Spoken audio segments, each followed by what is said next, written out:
Welcome to another edition of Time for Forgiveness, the show that not only teaches you how to forgive, but also gives you compelling guests who share their stories on how they found the path to forgiveness. Now, please welcome your hosts. Here are Kelly and Bob Pascuzzi. Welcome to another episode of Time for Forgiveness. I'm Sean Parr, your host, with host Bob Pascuzzi, Kelly Pascuzzi, and an incredible array of guests that we are so excited to bring straight to you each and every week to talk about sometimes how to forgive, Bob, because really people don't know how the basics are in trying to forgive someone or something that maybe happened to them in your life. But let's start with where Time for Forgiveness came from. How did we start this podcast? So I really, Kelly and I were talking about this, that forgiveness in a way, it's selfish because it is about you. It's really not about the other person. It's about you letting something go so you can move ahead in your life. And when you forgive, everything in your life gets better. Everything. It's not just one thing. Everything improves. But I think when you're not able to forgive, because I experienced this, and I know Kelly did, everything in your life seems to get worse. It transcends everything. How you do one thing is how you do everything, as the saying goes.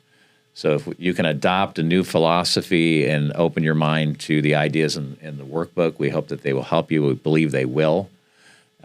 These are, not all our ideas, obviously. These are ideas that Kelly and I have researched from some experts across the field in forgiveness. Sure. To come up with really the heart of the workbook is the 4 pillars. And the 4 pillars, the first one is to accept what has happened because we can't change it. And there I go. And we hitting can't. the table. We can't forgive what we don't accept. Right. I mean, if you really think about it, and I remember holding on to my anger because I'm like, well, this is the one thing I can control. But I really wasn't even controlling that because it was so negative. There wasn't anything good out of it, but when I let go of it, I had control of what the meaning I was going to attach to the event and what I did next. And that's how I have found purpose in those events. Yeah, and that's a good point, honey. And, Tony Robbins, and I've mentioned this on another episode, but I think it's really powerful. He says that even when people are engaged in negative behaviors, that at some level, like subconsciously, I think, or down here, they perceive some benefit out of it, even though it's destructive maybe. Mm-hmm. And they could even know that. I think most people realize, I probably do need to forgive, but I'm going to hang on to it for whatever reasons. They've justified it in their own mind. But he says that to do that, then we have to come up with a justification for that. Sure. And we're perceiving a benefit by continuing to engage in that behavior. So I think we have to flip that and become more aware of what we're thinking first, what we're thinking about, and then ask if we hold on to that idea, this idea of whatever it is, revenge, anger, hate, whatever we're sending out to that other person or even ourselves, if we hold on to that behavior or that emotion, what's it going to do to us long term? Yeah. What's that going to mean 3, 5, 10 years out? I am so glad that this workbook has been put together because it is such an easy tool. And if you would like to get it again, you just go to timeforforgiveness.org. But we talk a lot about the film. The Ravine is all about forgiveness. That movie is so powerful. And if you haven't seen The Ravine, you need to get a copy of The Ravine. You need to see this movie to understand a little bit more about the power of forgiveness and the journey to forgiveness, because it's not an easy journey sometimes. And sometimes there are tidal waves of things that have happened to people like yourselves through what you've gone through this movie, which, by the way, is a true story that we all know. And your journey is so inspirational. I think if people are listening right now or watching right now and they saw this movie, they would say, oh my goodness, I completely get it. I understand from an even higher level. When Oprah left her series, the Oprah show after 20 years or how many years it was, she had a special and she was telling them, Kelly and I were watching it, and she was telling the audience that whenever she got to a crossroad crossroad in her life, a point where it was kind of a fork. She could go one way or the other. She would say this prayer. And when she would say this prayer, she felt like she would get the answer, which direction she should go. And so I took out my journal. I had written that prayer in the journal, and I said it, closed my eyes, and at that moment, I just had a knowing. It as Jen Greenstreet, it was like she said it was like a download. I just thought it was like a flash. It was so strong. I don't think I've ever had anything like that come into and through me before, but I knew that I didn't know what at the time. I just knew we were supposed to take and begin an undertaking of the story. And so the first format of that was the book, of course, and then the film. But yeah, that was over a 10-year journey, but it was just answering a calling, I guess is the best way I would say it. Kelly, how did that movie, did that help you in your journey? Did that, you had to relive all of that. You had to see that happen again. Did that make it any, I don't want to say easier because that's not the word, but did that help you on your journey? I was so afraid to tell the story because people, I thought, would look or judge like, why would you want to tell that story? And I think I had to come to terms that I'm actually telling my story. This is my story to tell, and it's necessary to tell.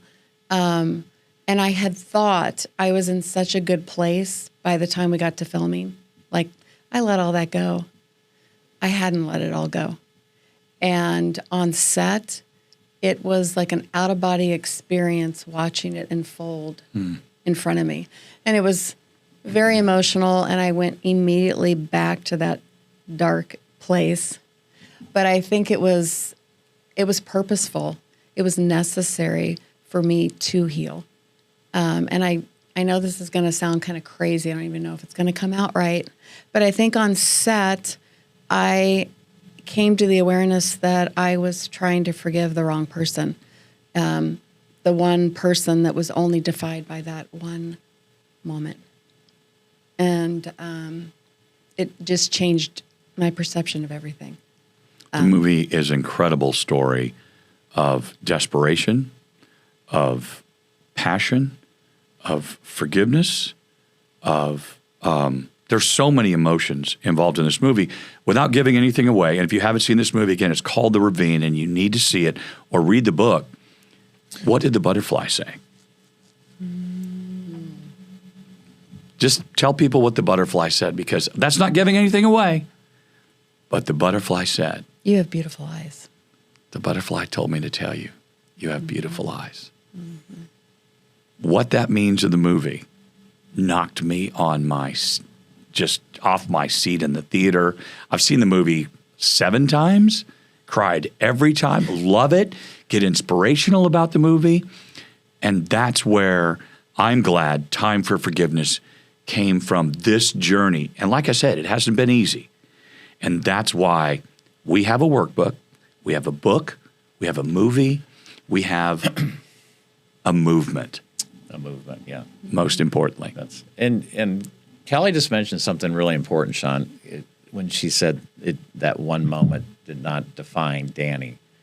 And I think one of the most powerful moments for me was when we were filming, and Peter Facinelli, who was playing Danny and did just a fabulous job, he came to us at the Ravine. We were there a couple of days shooting those scenes, and he came to us after one of the really emotional scenes in the car and said that basically that he had a knowing that this one act did not represent Danny. I mean, he didn't really know Danny. He knew Danny from what we were able to share with him, but that one act did not really define who he was over his lifetime. That he was a good person, and somehow at that moment he made a terrible decision. But Jen Greenstreet talked about that in her episode as a prosecuting attorney. Yeah, how these defendants, she came to realize that even though they had done something that caused them to be potentially put in prison, that it didn't really represent who they were as a person in whole, and that there's goodness in every person. And there was goodness in Danny. So I think that was really something that struck me, and that I need maybe to change my perception of the situation. Bob and Kelly Pascuzzi, along with myself, Sean Parr, we're so blessed to be here as your hosts for this incredible movement called Time for Forgiveness. You can get all the information you need, including our workbook. Just go to our website, download the QR code. It's right there on the front page at timeforforgiveness.org. Bob and Kelly, it is such an honor, to be on this journey with you both. Thank you so much. Thank you, Sean.